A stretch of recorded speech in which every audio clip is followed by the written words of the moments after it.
ಆತ್ಮಶಕ್ತಿ, ಆತ್ಮಬಲ, ಹಾಗೆ ನಿಮ್ಮ ರಾಜಕೀಯವಾಗಿರ್ತಕ್ಕಂಥ ಪ್ರಬುದ್ಧತೆ. ರಾಜ ಟಿವಿ ಬೇಕು ಅಂದರೆ ಅತ್ಯಂತ ಸರಳವಾಗಿ ಸಿಗ್ತಕ್ಕಂಥ ನ್ಯಾಚುರಲ್ ಕ್ರಿಸ್ಟಲ್ ಬ್ರಾಸ್ಲೈಟನ್ನು ಧಾರಣೆಯನ್ನು ಮಾಡ್ಕೊಳ್ಳಿ. ಅಂದರೆ ಈ ಸನ್‌ಸ್ಟೋನ್ ಬ್ರಾಸ್ಲೈಟ್.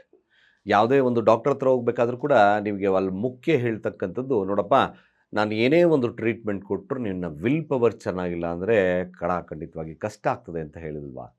ಸೊ ಯಾವುದೇ ರ ಒಂದು ಮನಸ್ಥಿತಿ ಅಂದರೆ ಆತ್ಮಬಲ ಜಾಸ್ತಿ ಆಗಬೇಕು ಅಂದರೆ, ರಾಜಕೀಯವಾಗಿರ್ತಕ್ಕಂಥ ಪ್ರಬುದ್ಧತೆ ಬರಬೇಕು ಅಂದರೆ, ಆರೋಗ್ಯದಲ್ಲಿ ಉತ್ತಮತೆಯನ್ನು ಬರಬೇಕು ಅಂದರೆ, ರಾಜ ಟಿವಿ ರಾಜ ಗಾಂಭೀರ್ಯ ಬೇಕು ಅಂದರೆ ಸನ್‌ಸ್ಟೋನ್ ಬ್ರಾಸ್ಲೈಟ್ ಕೆಲಸ ಮಾಡುತ್ತೆ. ಮೇಲಾಗಿ ನೀವು ರಾಜಕೀಯ ಒಂದು ವ್ಯವಸ್ಥೆಯಲ್ಲಿದ್ದೀರಿ ಅಂದಾಗ ಒಂದು ಸ್ಟೇಜಲ್ಲೇ ಆಗಲಿ ಅಥವಾ ಮತ್ತೆ ಒಂದು ಪ್ರೆಸೆಂಟೇಷನಲ್ಲೇ ಆಗಲಿ ನಿಮ್ಮ ಒಂದು ಆ್ಯಟಿಟ್ಯೂಡ್ಸ್ ಒಂದು ರಾಜ ಟಿವಿ ಬಹಳ ಮುಖ್ಯ. ಆ ರಾಜ ಟಿವಿಯನ್ನು ಈ ಸನ್‌ಸ್ಟೋನ್ ಬ್ರಾಸ್ಲೈಟ್ ಧಾರಣೆಯನ್ನು ಮಾಡೋದ್ರಿಂದ ಆ ಆತ್ಮಶಕ್ತಿ ಜಾಸ್ತಿ ಆಗುತ್ತೆ, ಆ ರಾಜಕೀಯ ಪ್ರಬುದ್ಧತೆ ಜಾಸ್ತಿ ಆಗ್ತಕ್ಕಂಥಿರುತ್ತೆ. ನಮ್ಮ ಕೆಳಗಿನ ನಂಬರ್ ಡಯಲ್ ಮಾಡಿ ರಿಜಿಸ್ಟರ್ ಮಾಡ್ಕೊಳ್ಳಿ. ಖಂಡಿತವಾಗಿ ನಿಮಗೆ ಶುಭವಾಗುತ್ತೆ ಅಂತ ಹೇಳ್ತಾ, ಸರ್ವೇ ಜನ ಸುಖಿನೋ ಭವಂತು.